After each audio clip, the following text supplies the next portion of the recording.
welcome to Turn the Page, the official podcast of the Syosset Public Library.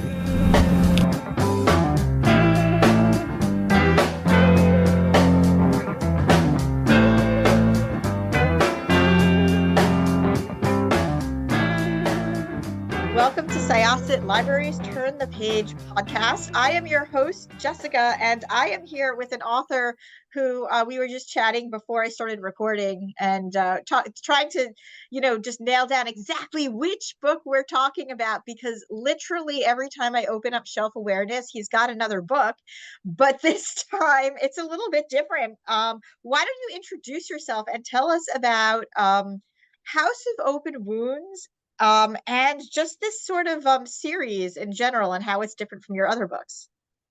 Sure. So, hello, I'm Adrian Tchaikovsky. I think I've hit 50 books last year, which is, I appreciate, quite the rate of output. I am a fantasy and science fiction writer. I probably become best known for my science fiction After Children of Time, which was my book about giant spiders from outer space.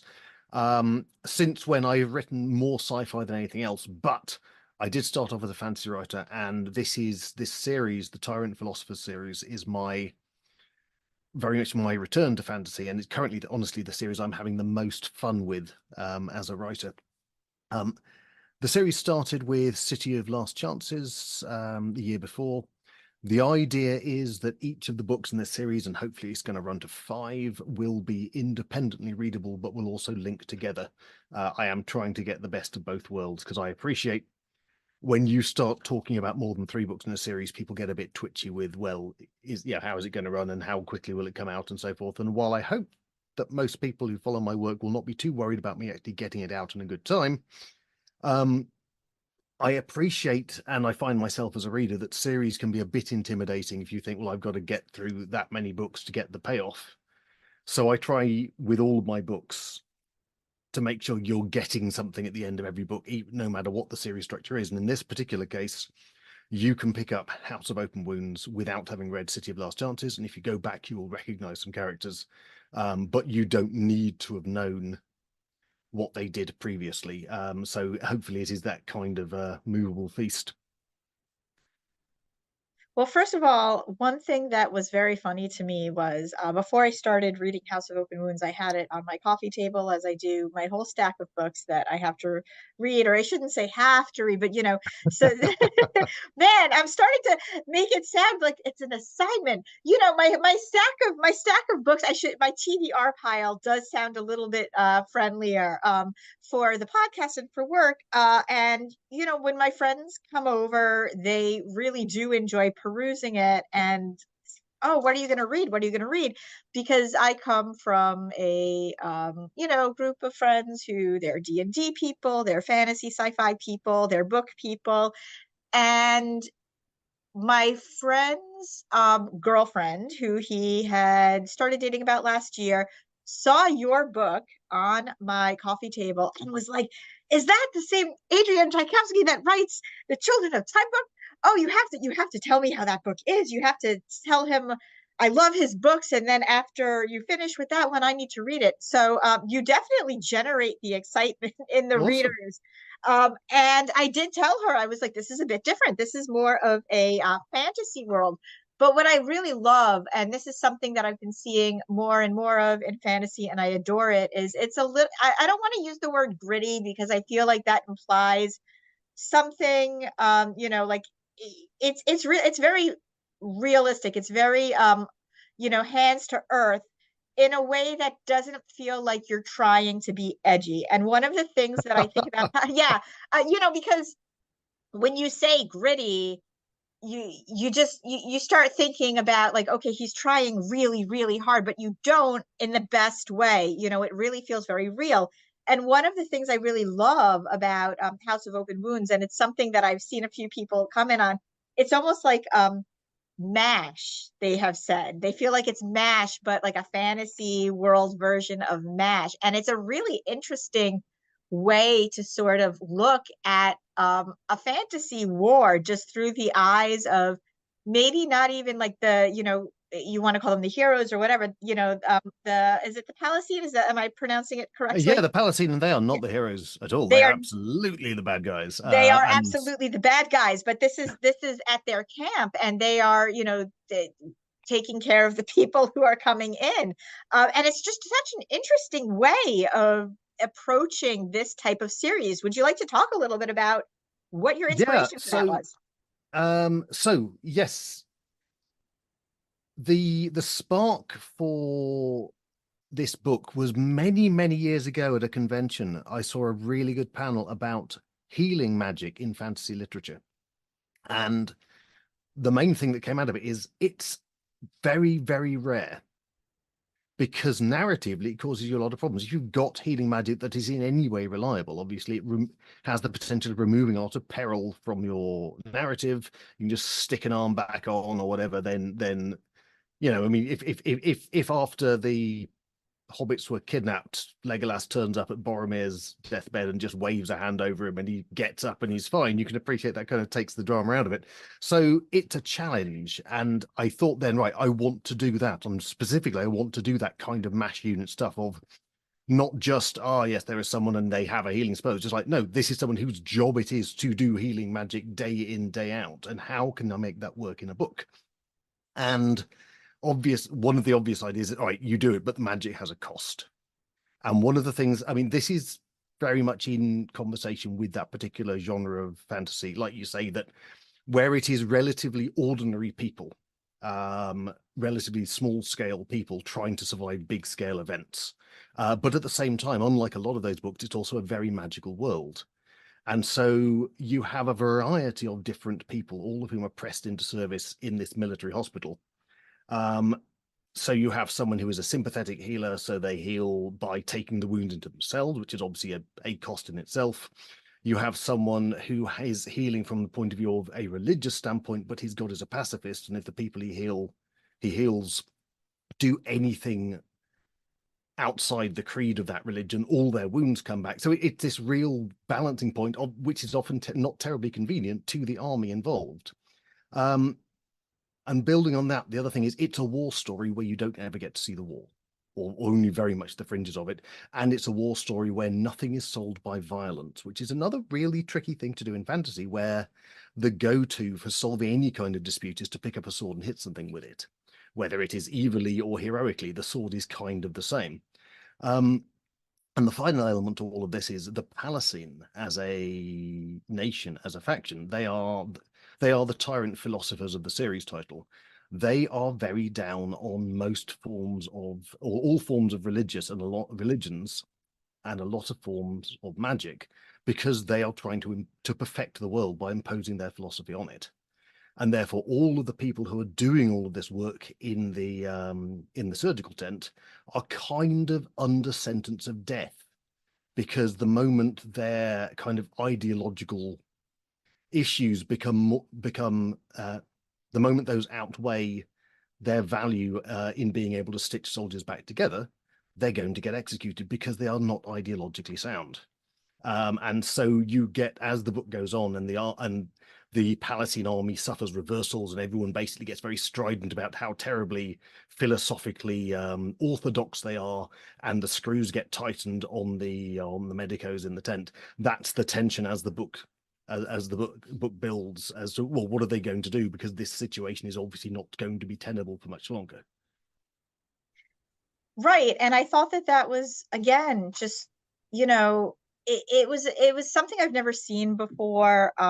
And it was just really refreshing to come from that perspective. And it just, again, it's like, I think when you see something from that standpoint, also, it sort of solidifies what war actually is, magical or otherwise. I think, like, people really, enjoy reading these big battle stories, but I don't know. It's not like you have to worry about what happens to the injured. It's all about really the people who are on the front line. And I really liked this look at it. I did want to talk a little bit about Yasnik and his whole deal, because he is quite interesting. And I've heard, and I could get it, him sort of like um, compared to the protagonist of Small Gods a bit. I really love this idea of deities' power resting in their followers. I think that that is like just such a really fun way to look at religion, and it makes, I mean, from my standpoint, it makes a lot of sense, just kind of the way that I sort of look at things. If you look at things, I guess, from a bird's eye view, as you have these religions, and some of them now their gods are statues in a museum, but we're not, you don't really see the temples to them being active. And then, the ones who are the ones you hear about all the time. But again, that's my very sort of weird pseudo, look at just religions and world religions and the cycle of them in general. I thought that Yasnik's story is very interesting, just so how he's fostering his god as being pretty much like the last string there, Mhm. but also a bunch of others, and he is now behind enemy lines, and he is, thrown in with this group. How did you know that you wanted his journey to come to this book? Because I know you mentioned that each book is going to be somewhat standalone, but is going to have, some crossover. What was it about, like, him particularly, that you're like, yep, you are going here. This is where you are. So Yasnik features in the City of Last Chances, where he was basically just a joy to write. I mean, the thing with Yasnik is he has God, capital G God, who they are actually the first characters we meet in City of Last Chances, and we meet them when Yasnik is basically lodging in this tiny garret room in a boarding house with God, and Yasnik and God have this kind of old married couple, almost co-abusive relationship where neither of them really like the other one, but they're both, Yasnik is the sole priest of God, and he's all God's got and God's all he's got. And then in City of Lost Chances, what's going on there is it's a city occupied by the Palatine, and it's building towards a great big sort of revolution, which Yasnik has no wish to have anything to do with, but gets swept up in anyway, like many of the characters in the book. And they were just so much fun. And so the idea of following them and just seeing what they did next, and honestly, because writers are cruel that way, just causing even more problems for Yasnik than he had in the first book, was enormously attractive. And obviously throwing someone, a priest of a pacifist god into a war gives you a lot of story. And then having Yasnik run into all of these other oddballs who are kind of co-opted into this medical tent gave a lot of fun. It's a very good, well, I guess I as a writer should not be saying it's a very good anything. It's a lot of what the book does, House of Open Wounds, is it is a found family book. It is a bunch of very, very dysfunctional people all thrust together, and it's how they come together as a group. And one of the things I had the most fun writing, I think, was just the relationship between all of these people, none of whom really feel they can let their guard down as enough to actually be overtly nice, but you just kind of get to see all the rough edges and the spikes and the prickliness that they're kind of putting over. You get to read between the lines as the book goes on. You get to see actually there is a lot of effectively love and respect between these characters that none of them are ever going to show. Even some of the the ostensible more villainous characters actually have an admirable side to them, but you have to kind of dig hopefully in the text to see precisely how they're displaying it, because they're always covering it up with these kind of very brittle sort of spiky exteriors. I did really like them. And you open up with the butcher, and I love your description of him, because obviously when you call somebody the butcher, you think killer, murderer, but then there's also, the guy who, what is it, gives you the meat in the wax paper. And it was really just sort of a delight to open up and kind of see those expectations subverted immediately. You have him, you have Alv, and you have necromancers too. And I thought that your take on necromancy was, again, really, really interesting. My next question is going to sound really weird. How did you get interested in necromancy, and why did you, why did you decide to go this direction in it, personally, or by a narrative standpoint? So we have in the first book we have the introduction of ghosts as a major theme in the world. So ghosts are a thing, and there are things you can do with ghosts. And the thing with the Palasine is they are ferocious. They are very scholarly, and they are ferociously pragmatic, which means that if you have ghosts in the world, rather than it being some great big sort of spiritually mystery thing, is it no, we will use these ghosts, and we will use, if you can use necromancy to animate a corpse, then we will do that, and we'll make it a part of our battle plan. This is one of the reasons I really wanted to write in this very high magic world. So it's ordinary people, but there is an awful lot of magic that they can call upon or that gets used against them. So you have Prassel, who is kind of the commanding officer who has responsibility for this high magic surgery. She is a necromancer, and one of the reasons she is responsible is she is the one who will take the people they can't save and reanimate their corpses and use them as basically mine clearers and other kind of grunt work that they don't want to spend living soldiers on. And then as it goes on, Prassel is a scholar. She really wants to be doing something more complicated, which means she wants to be doing ghost work, because ghost work is where the cutting edge of necromancy, and she wants to have intelligent, sophisticated conversations with other necromancers. And she's horribly aware that basically necromancy is still really quite horrible and somewhat unsound. And now she's doing it, it's kind of harming her career prospects. And so you've got all this balance of someone who is doing something just absolutely diabolically magical, and at the same time she's basically kind of a bureaucrat and a fairly normal person who just wants to get ahead in life. And it's that kind of cognitive dissonance, I think, is where a lot of the series goes between